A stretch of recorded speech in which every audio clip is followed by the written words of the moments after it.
الان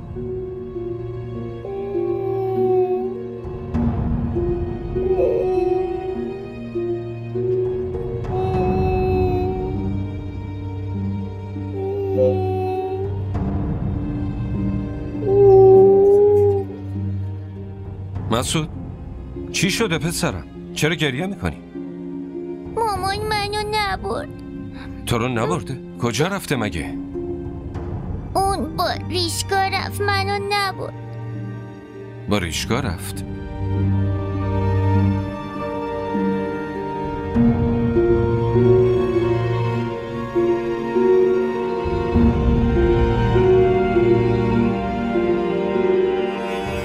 از وقتی اومدی داری سینجینم میکنی. چرا؟ چطور؟ کی؟ کجا؟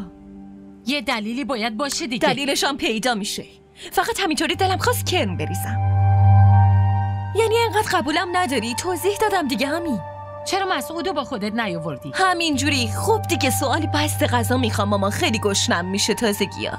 بچه بدونه تو چی کار کنه تلان؟ باباش پیششه. خب براش لالایی هم میخونه. ببینم حالا این تمنا خانم کجاست؟ الانه که برسه. ولی این همه دیر شده هنوز نیومده. حواست باشه به اسم مدرسه نره پسر بازی. رفته خرید با تارا. میخواست یه دست لباس بگیره.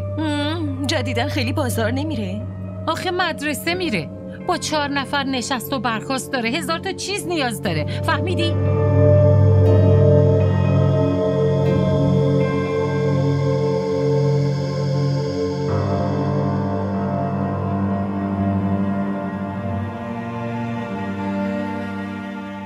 بابا خوابم میاد.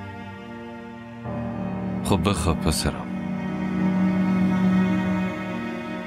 بابا من گشنم. من که اشتها ندارم. بابا باید چی کار کنی؟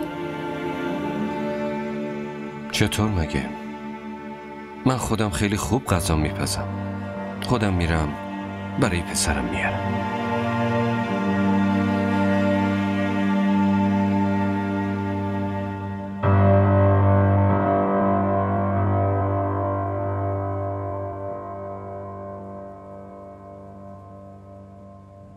الو؟ الو تلم.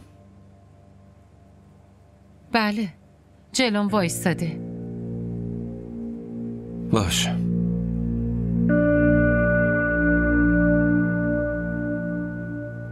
چرا به افسر گفتی اومدم؟ یعنی چی؟ یعنی اینکه کیف میداد. اگه افسر خان هنوز فکر میکرد که من نرسیدم. فکر بعدی هم نیست. دفعه بعدی همین کارو میکنم. دنیا براش تیر و تار میشه.